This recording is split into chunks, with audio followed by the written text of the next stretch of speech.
41번째 마가복음 강해 13장 14절에서 27절까지 마지막 날에라고 하는 제목입니다. 워렌 버핏 그 다음에 조지 소로스와 함께 세계 3대 투자가로 불리는 짐 로저스라고 하는 사람이 있습니다. 그분이 이런 책을 냈는데요. 세계에서 가장 자극적인 나라라고 하는 책 제목의 책을 내셨습니다. 세계에서 가장 자극적인 나라를 이 짐 로저스는 한반도 북한을 포함한 남한과 한국으로 보셨어요. 이분은 이제 투자할 나라, 그 주목해야 될 그 나라 중에 한반도 굉장히 중요한 투자처가 될 것이다 이렇게 예측했습니다. 이분은 그 미국의 그 리먼 브라더스 사태가 나기 1년 전에 이 사태를 미리 예측한 것으로도 유명한 분입니다. 그래서 이런 사태가 날 것을 알고 주식을 이제 공매도 해가지고요 많은 이익을 낸 분으로도 유명합니다. 이분의 투자 철학은 미리 그 역사적인 흐름을 알고 대처하고 큰 틀을 보고 거기에 맞춰서 이제 투자를 하는 것인데요. 이분이 이제 16년도에 이제 북한이 아마도 이제 열릴 것이다 그런 어떤 예언을 투자 예측을 하고서 이분이 한번 그렇게 딱 그 예측을 하면 움직임이 굉장히 빠릅니다. 그래서 앞으로는 이제 아시아의 시대가 될 것이다라는 것을 예측하면서 온 가족이 지금 싱가포르로 이주해가지고 중국어와 또 이런 것들 배우는데 이분의 책에 보면 내가 할 수만 있다면은 북한이 열리기만 한다 북한으로 이주할 것이다 그렇게 책에 써놓고 있어요. 왜냐하면 굉장한 저인건비와 앞으로 광물들이 많기 때문에 북한의 개발 가능성이 많다 이렇게 말하고 있지요. 제가 이 책을 보면서 느낀 것은 뭐냐면 돈을 벌고 투자하는 일에 있어서 판단이 서면 굉장히 빠르게 움직인다는 거예요. 주저함이 없어요. 바로 빼고 팔고 바로 움직입니다. 네. 그 어떤 포착이 됐다 하면 망설임이 없이 굉장히 기민하게 긴박하게 움직이는 겁니다. 주저함이 없어요. 그러니까 아시아 시대가 될 것을 믿고 온 가족이 지금 싱가포르에서 중국어를 배우고 있다고 합니다. 북한에 들어가 살고 싶다고 얘기할 정도로 이제 북한이 굉장한 잠재력이 있는 나라라고 지금 말하고 있어요. 이 책에서는. 그래서 세상에서 가장 자극적인 나라라고 하는 책을 이제 냈지요. 저는 이 책을 보면서 그런 걸 느꼈어요. 돈을 벌기 위해서 그렇게 긴박하게 또 기민하게 이렇게 움직이고 있는데 영적인 시대를 분별하고 말씀을 들었음에도 불구하고 우리는 굉장히 뒤처져 있어요. 빨리빨리 움직이지 않는다는 겁니다. 왜 그럴까요? 제가 그 의문점을 품게 되었습니다. 지난주 말씀을 기억하십니까? 유대교의 상징이었던 예루살렘 성전이 무너진다고 말씀하신 예수님께서 제자들이 종말의 때에 대해서 물었고 답하시는 내용이죠. 오늘 본문에서는 마지막 때에 대한 두 번째 징조에 대해서 말씀하셨습니다. 그래서 마지막 날에라는 제목으로 도망하라, 믿지 마라, 오시리라 이 세 가지 주제로 나눠서 말씀을 증거하려고 합니다.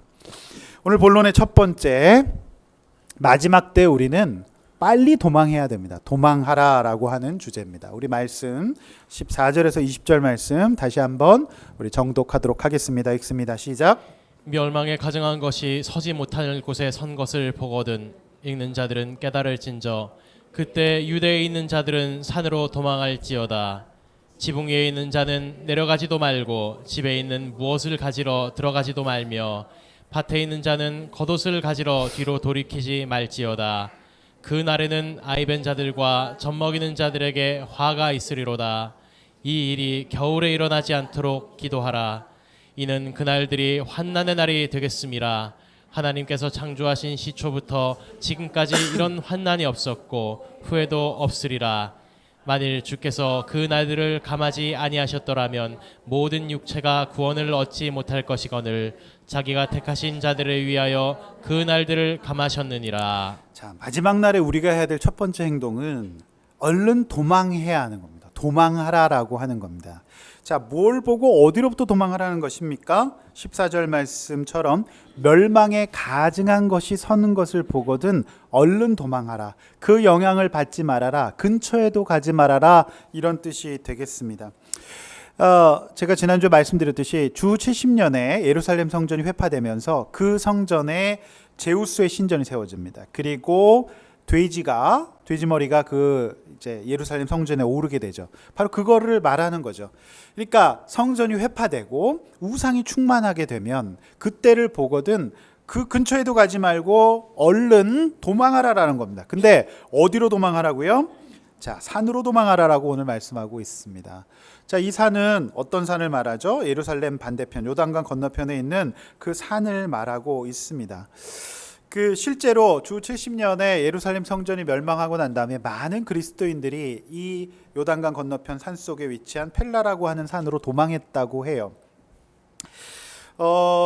급박하죠. 15절 이하에서 예수님은 마지막 때 이런 우상 숭배 징조를 보거든 급박하게 움직일 것을 말씀하고 계십니다.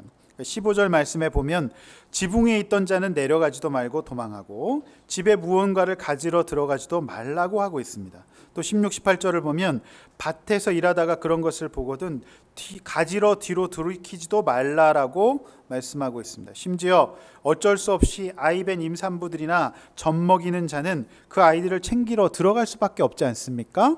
자, 그런 일이 들어갈 수밖에 없기 때문에 안타깝다. 여기서 화 있을진저라는 말은 임산부라든지 아이 기르는 것을 저주하는 내용이 아니라 마지막 때가 되면 얼른 도망쳐야 되는데 이런 사람들은 안 챙길 수 없잖아요.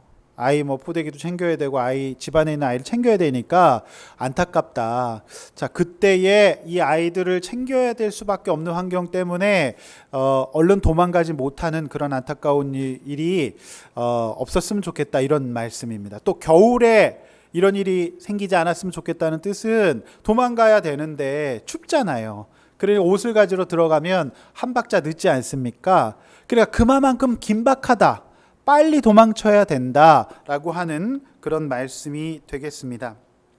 자, 제가 서론에서 말씀드렸던 짐 노조스가 투자에서 빠질 때와 들어갈 때를 파악하면 주저함이 없다고 말씀드리지 않았겠습니까? 바로 그 타이밍이 망하고 흥하고를 결정하기 때문입니다.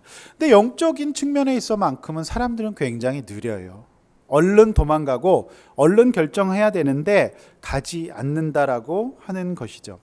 여러분, 이 산이 무엇입니까? 이스라엘 백성에게 있어서 산은 쭉 이제 시편 말씀에 나와 있죠. 시편 121편 1절 말씀에 나와 있듯이 산은 하나님의 성전.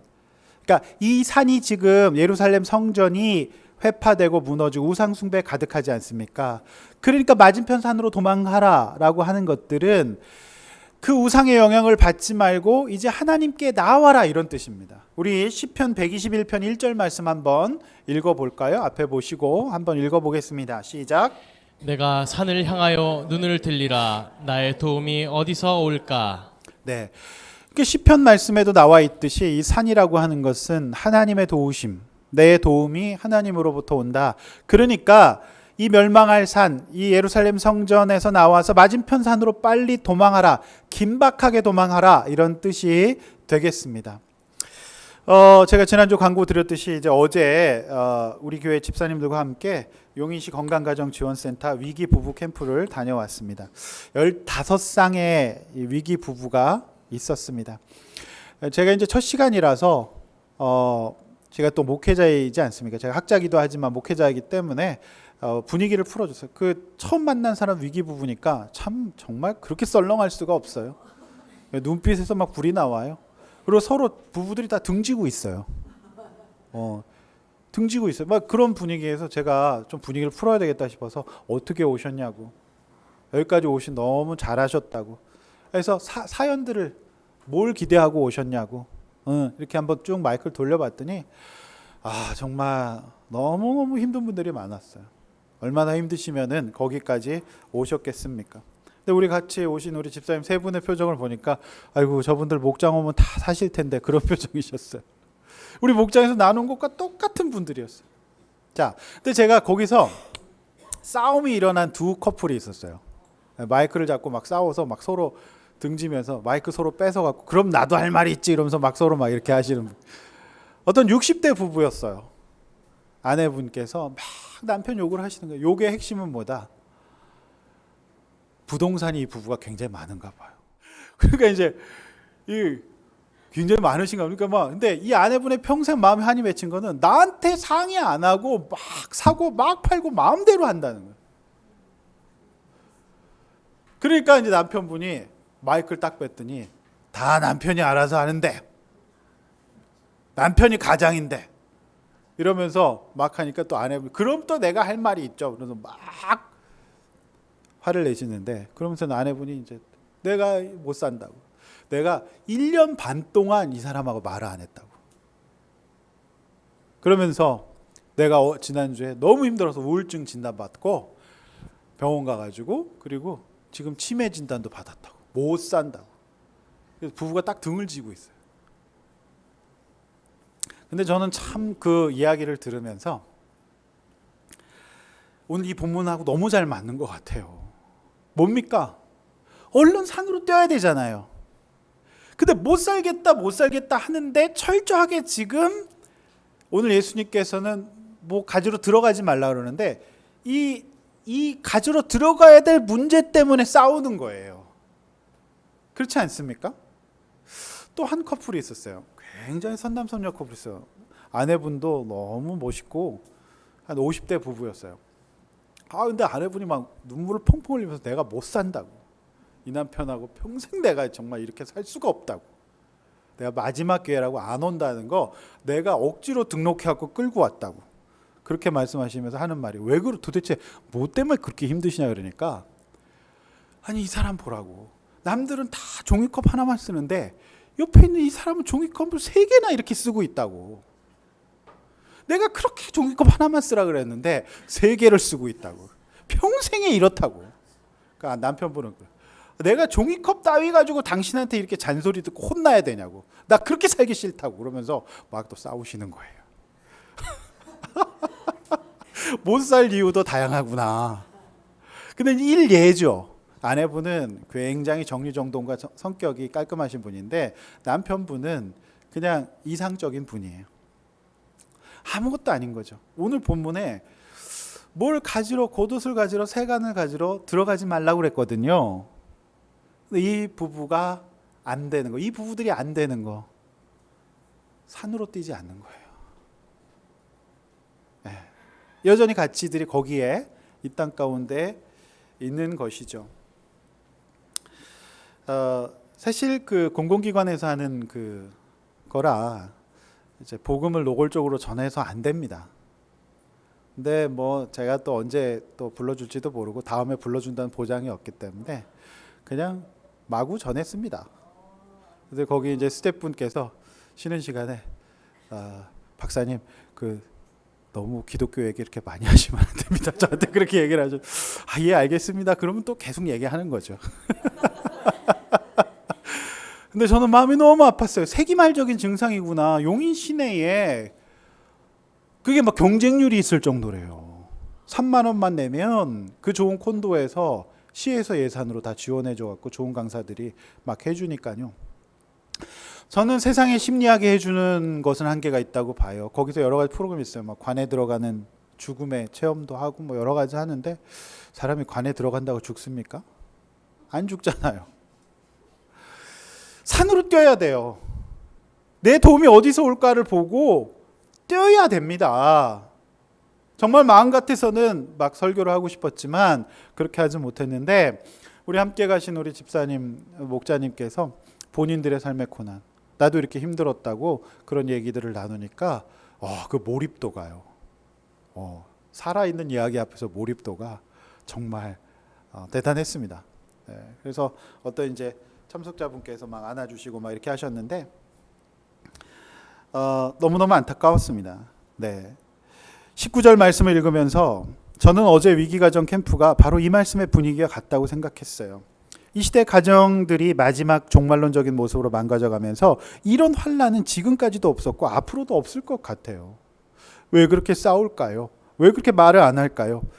감해 주신다고 오늘 말씀하셨습니다. 그럼에도 불구하고 우리가 구원받고 오늘 이 예배의 자리에 앉아 있을 수 있는 것은 하나님께서 감해 주셨기 때문인 줄로 믿습니다. 큰 환난 가운데 저와 여러분들을 구원해 주셔서 우리가 오늘 이 자리에서 만나서 예배 드리고 하나님 앞에 찬양할 수 있는 줄로 믿습니다. 우리가 산으로 가야 합니다. 집에 있는 물건들과 겉옷, 자녀들, 이런 것이 우리 인생의 목적이 될 수가 없어요. 이때는 마지막 때예요. 전시예요. 마지막 때 우선순위가 과연 무엇이 되어야 될지를 잘 묵상해야 돼요. 그런데 불화를 겪고 있는 그 많은 가족들이 영적인 개념이 없다는 거예요. 마지막 때라고 하는 멸망에 가증한 것이 선 것을 보면 뛰어야 됩니다. 일종의 전시인데 전시를 맞이한, 전쟁을 맞이한 백성이 모든 것을 다 가지고 피난 갈 수 없지 않습니까? 여러분, 어디로부터 도망 나와야 할까요? 마지막 때에 내려가지 말고 들어가지 말아야 할 장소는 어디일까요? 우리 땅의 세간살이와 자녀가 또 하나님보다 더 우상이 되어서 나의 예배와 영적 우선순위를 빼앗아가고 있지는 않습니까? 그것이 잘못됐다는 것이 아니에요. 이러한 전시, 이러한 멸망에 가증한 것이 선 것을 보거든 뛸 줄 아는 짐 로저스가 투자를 위해서 포착이 되면 과감하게 이주하지 않습니까? 그런 어떤 영적 감각을 우리가 가져야 할 줄로 믿습니다. 여러분, 어디로 가야 될까요? 우리 첫 번째 나눔 이렇게 한번 해봤으면 좋겠어요. 내가 근처에 가지도 말고 도망 나와야 할 곳은 어딜까요? 얼른 도망 나와야 될 곳은 어딜까요? 빨리 뛰어야 될 것은 무엇일까요? 두 번째, 예배와 큐티, 양육과 공동체 산에 오르고 있습니까? 산에 오른다는 거는 생각만 해도 힘들어요. 진짜 힘들지 않습니까? 산에 올라야 돼요. 그곳에 올라야 삽니다.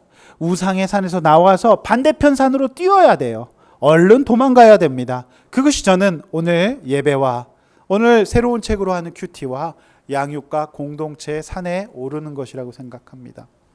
여러분, 12월 달에는 저도 그 산이 굉장히 두렵습니다. 요한계시록의 산에 우리는 또 올라야 돼요. 여러분, 그 산에 우리 올라갑시다. 네, 요한계시록 묵상이 있거든요. 12월 달에 우리가 그 산에 올라야 합니다. 산에 뛰어갑시다. 아멘. 두 번째, 믿지 마라. 네, 믿지 말아야 합니다. 21절, 23절 말씀 우리 함께 또 읽을게요. 읽습니다. 시작. 그때 어떤 사람이 너희에게 말하되 보라, 그리스도가 여기 있다. 보라, 저기 있다 하여도 믿지 말라. 거짓 그리스도와 거짓 선지자들이 일어나서 이적과 기사를 행하여 할 수만 있으면 택하신 자들을 미혹하려 하리라. 너희는 삼가라. 내가 모든 일을 너희에게 미리 말하였노라. 네, 만민중앙교회 이재록 씨라고 하는 분이 계십니다. 그분이 예배 시간에 종종 조명 조작을 해가지고 빛을 내서 빛이 이렇게 와요. 그러면 이 빛이 바로 오늘 이곳에 오신 예수님의 빛이라고 말하면 사람들이 압도가 되어서 박수를 치면서 막 눈물을 흘려요.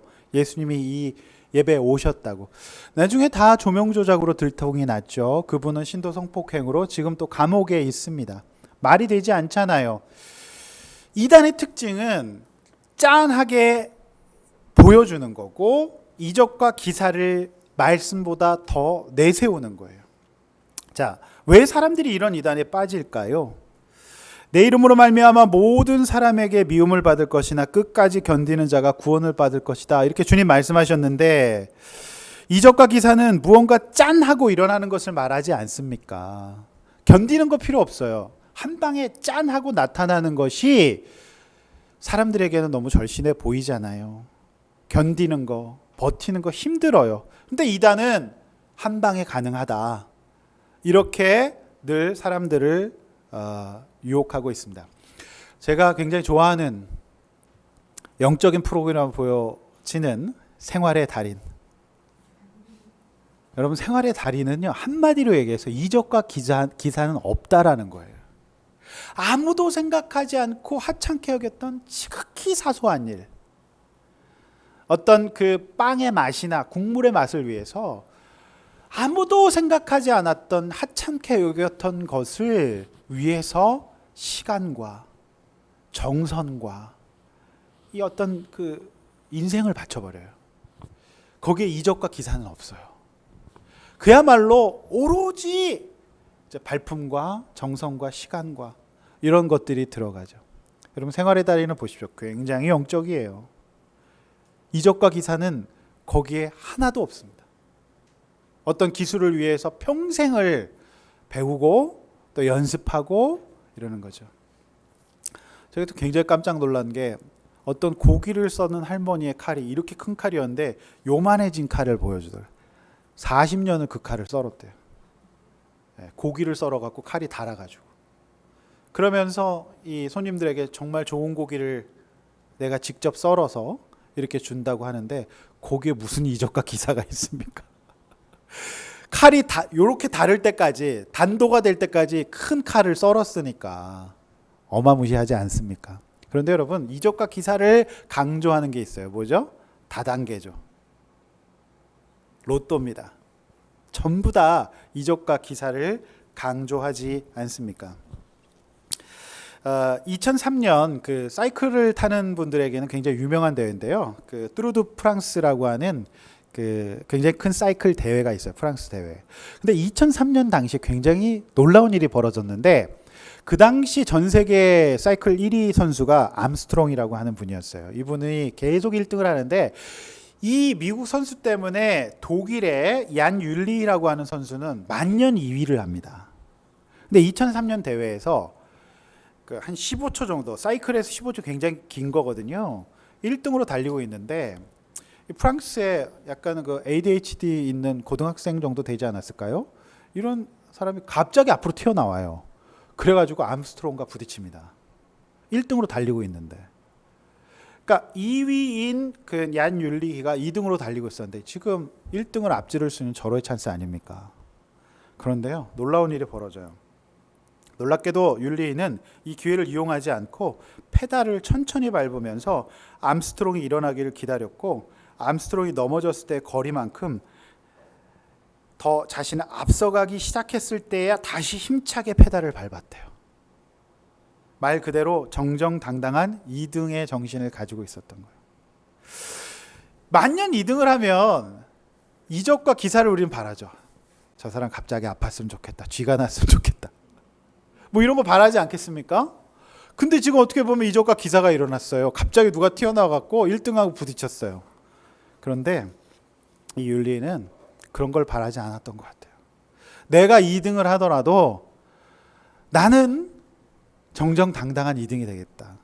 그래서 사실은 그 사이클 역사에서 굉장히 유명한 사람이 암스트롱이기도 하지만 위대한 2등, 스포츠 정신 살아 있었던 율리히가 굉장히 존경받는 대회. 그래서 사이클계에서 굉장히 역사적인 사건으로 남아있는 것이죠. 이적을 바라지 않았어요. 이적을 바라고 기적을 바라서 2등이 되는 것, 1등 되는 거 바라지 않았던 것이죠. 여러분은 무엇을 바라고 있습니까? 혹시 이단들이 내세우고 있는 이적과 기사만을 바라고 있지 않습니까? 물론 하나님이 주시면 어쩔 수 없이 받아야 하죠. 마지막 시대를 살아가고 있는 우리 그리스도인들에게 더 필요한 이적과 기사는 저는 이렇게 생각해요. 어쩌면 인내할 수 없는 환경 속에서 인내하며 살아가는 이적과 기사, 그것이 진정한 이적과 기사라고 저는 믿습니다. 아까 우리 찬양인도 하신 집사님 얘기해 주셨듯이 화요일부터 예목 양육 시작돼요. 제가 목자님께 전해드린 이야기는 이런 거예요. 양육 받으신 우리 집사님께서 예목 첫 주에 독서 숙제인 앤드류 머레이의 겸손, 시작부터 끝까지 겸손이거든요. 겸손의 끝판왕 앤드류 머레이. 옛날 그 김이보라고 하는 목사님이 그 옛날에 번역하신 책인데 아직까지도 애독되고 있는 겸손계의 1등 독서입니다. 이 책을 이렇게 읽으시고 경우에 안 맞는 욕을 듣고도 참는 이적과 기사를 일으켰노라고 말씀했을 때 제가 이 얘기를 어제 들었어요. 저는요, 우리 집사님에게 이적과 기사가 일어났다라고 저는 확신합니다. 그게 이적과 기사예요. 이적과 기사는 다른 게 아니라 참을 수 없는 환경 가운데 그 상황을 긍휼히 여기며 겸손히 받아 넘길 수 있는 것이 이적과 기사인 줄로 믿습니다. 할렐루야. 이단들은 그런 것들을 소중하게 여기지 않아요. 무조건 기도하고 매달리면 된다라고 여기거든요. 그러나 우리가 먼저 받는 기적과 이사는 뭐죠?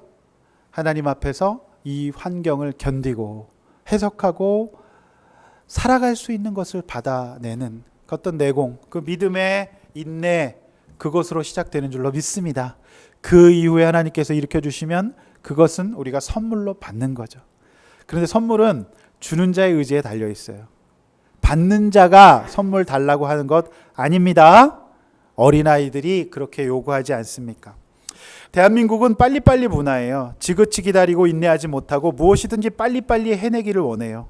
사실 제가 이 말씀 묵상하면서 목사인 제 마음속에도 그런 조급함이 있다는 것을 발견하게 됐어요. 오늘 본문을 묵상하면서 다시금 별 목회가 없고 하나님 말씀 안에서 차분하게 거하고 하루하루 걸어가며 말씀을 차분하게 전하는 것, 주신 복음 전파의 기회를 복음에 미련한 것으로, 복음에 미련한 것으로 절하는 것이 최고의 이적과 기사의 목회인 줄로 믿습니다. 저 여러분의 인생이, 저 여러분의 교회가 그런 교회가 되기를 소원합니다. 여러분 무엇 때문에 조급해 하시나요? 무엇 때문에 답답해 하시나요? 짠하고 나타나고 모든 질병과 고난에서 해방되고자 하는 이적과 기사가 나를 말씀이 아닌 그 무엇으로 이끌어 가고 있지 않나요? 여러분 그런 거 믿지 않길 원합니다. 믿지 마십시오. 오늘 믿지 말라고, 믿지 말아야 될 것이 세상에 너무너무 많다고 말씀하고 계십니다. 23절에서 주님은 내가 분명히 미리 말해줬다 이렇게 말씀하고 있지 않습니까? 여러분 오늘 이 말씀 들으셨습니다. 명심하십시오. 믿지 않아야 될 것을 믿는 어리석은 성도 되지 않길 원합니다. 두 번째에서 이렇게 우리가 나눴으면 좋겠어요. 내가 짠하고 바라는 이적과 기사는 무엇입니까?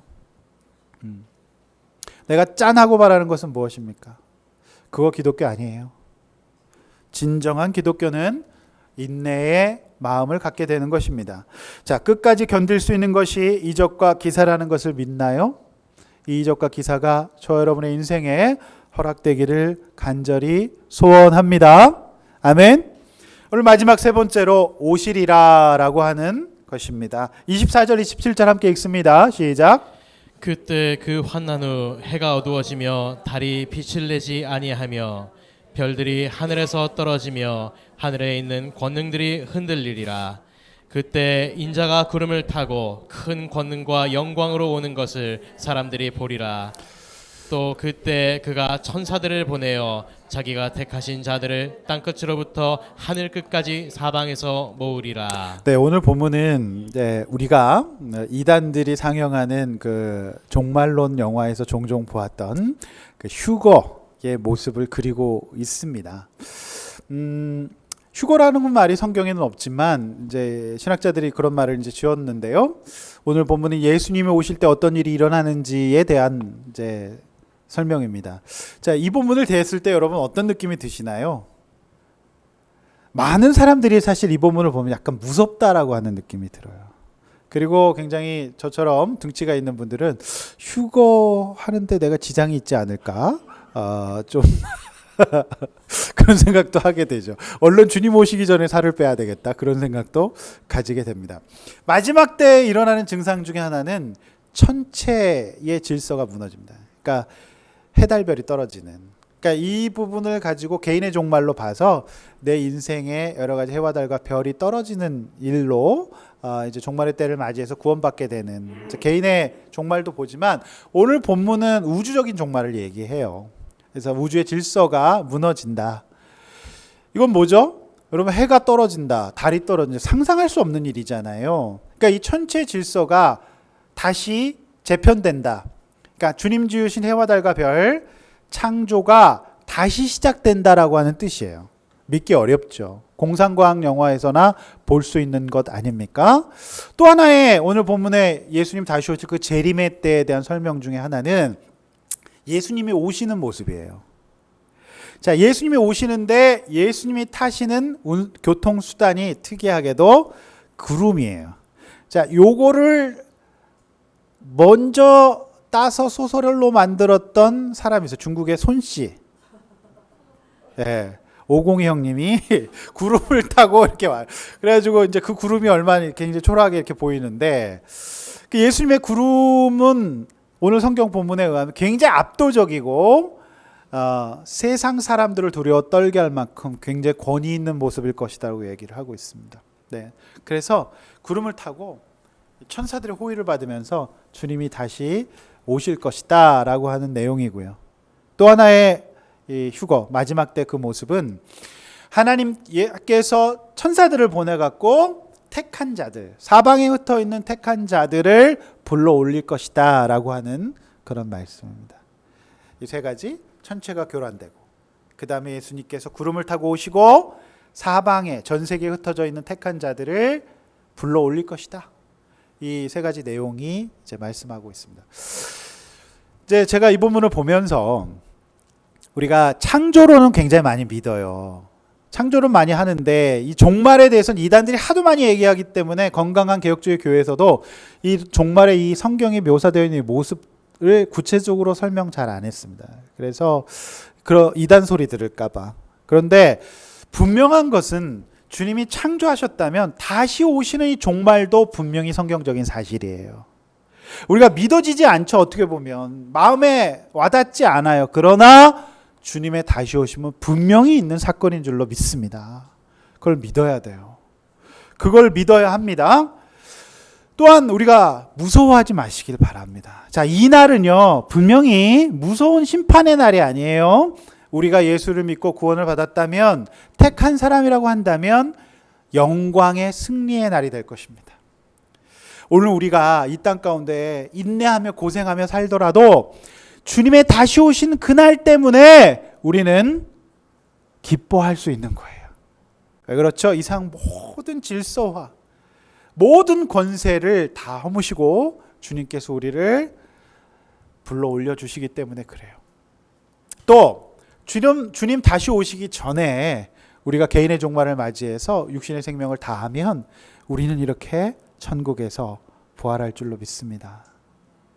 또 우리 육신은 이 땅에 이제 두고 가죠. 그래서 기독교에서는 이제 매장을 이렇게 권한다 이런 또 말이 있죠. 왜냐하면 이제 부활할 때 곤란해질까봐. 근데 저는 이 흙에서 우리 인간을 창조하신 하나님이 우리가 화장을 했다고 해서 우리를 육신의 생명으로 우리의 육신을 부활시키지 못할까? 저는 그 정도 능력밖에 되는 하나님이라고 믿지 않습니다. 그래서 저는 화장해도 된다고 봐요. 네. 그래서 주님께서 다 온전하게 우리의 육신을 부활시켜 주실 줄로 믿습니다. 할렐루야. 그러니 우리 성도들에게 정말 이 날이 오면, 그날이 오면 눈물을 씻겨주시고 우리의 인생 가운데 맞이할 수 없는 놀라운 영광을 주님께서 주실 거예요. 그래서 우리 그날을 사모하고 그날을 바라봅시다. 또 죽음에 대해서 너무 두려워하지 않았으면 좋겠어요. 성도의 죽음은 또 다른 축복의 시작이에요. 천국의 시작이고요. 그러므로 오늘 이런 본문을 보았을 때 주님 오시기 전에 개인의 종말을 맞이했다고 한다면 우리는 세상 사람들처럼 슬퍼하거나 무서워할 것이 아니라 주님께서 우리를 불러 올려 주시겠구나. 주님께서 우리를 온전한 육신으로 우리를 영접해 주시겠구나. 그 마음을 가지고 기뻐할 수 있기를 원합니다. 두려워하지 마시길 바랍니다. 우리 예수님께서 사망 권세 이기시고 부활하셨습니다. 온전케 되셨습니다. 그러므로 우리가 이 종말을 믿는 우리는 굉장히 당당하게 살 거예요.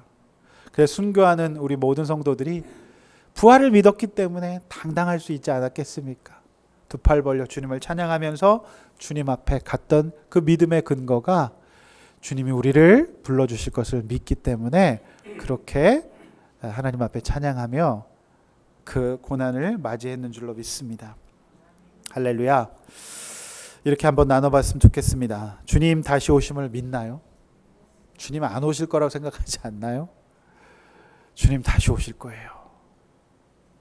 아까 일부 예배를 드리면서 우리 젊은 학생들, 우리 고등학생, 중학생은 어쩌면 그 주님 다시 오심을 살아 있을 때 볼 수도 있지 않을까요? 언제인지는 모르지만. 그러나 분명한 것은 주님 오심을 믿어야 합니다. 믿으시기 바랍니다. 또 택함 받아 예수 믿고 그날에 들림 받을 것이라는 확신이 있나요? 그래서 이번에 우리 목장 가운데는 구원의 확신들을 다시 한번 다 점검했으면 좋겠어요. 그래서 제가 우리 학생들에게 구원의 확신 다시 한번 점검해 줬거든요. 그래서 내가 죄인임을 인정하고 나의 죄를 위해서 예수님께서 십자가에 달려 죽으셨음을 고백하고 내가 택한 백성으로서 들림 받을 것이라는 확신을 가질 수 있는, 그래서 종말의 때를 믿음으로 준비하는 저와 여러분들 되시기를 축원합니다. 오늘 본문의 마지막 절에서 천사가 하나님의 심부름을 하죠. 그러니까 제가 좋아하는 이제 큐티 열심히 하시고 또 강해 설교자로 유명하신 대구 동부교회 김서택 목사님은 천사를 이렇게 표현해서 넌 바디 천사, 그러니까 몸이 없는 천사다. 그런데 성도는 바디 천사, 그러니까 몸이 있는 천사다 이렇게 얘기를 했어요. 그런데 하나님의 뜻을 이루는 채널로서 도움이 필요한 자들에게 다가서서 복음을 전한다면 그 관계는 하나님이 보내신 천사와 성도가 되는 줄로 믿습니다. 예수님이 재림하시는 날에 양과 염소의 무리를 구별짓는 기준은 우리가 지극히 작은 자 하나에게 한 것이 있는가의 여부입니다. 마태복음 25장이죠. 줄이거나 목마르거나 나그네 된 사람에게 베푼 사랑과 긍휼을 예수님은 자신에게 한 것으로 보셨다고 말씀하셨어요. 헐벗거나 병들었거나 옥에 갇힌 자들에게 베푼 사랑과 자비 역시 자신에게 한 것이죠.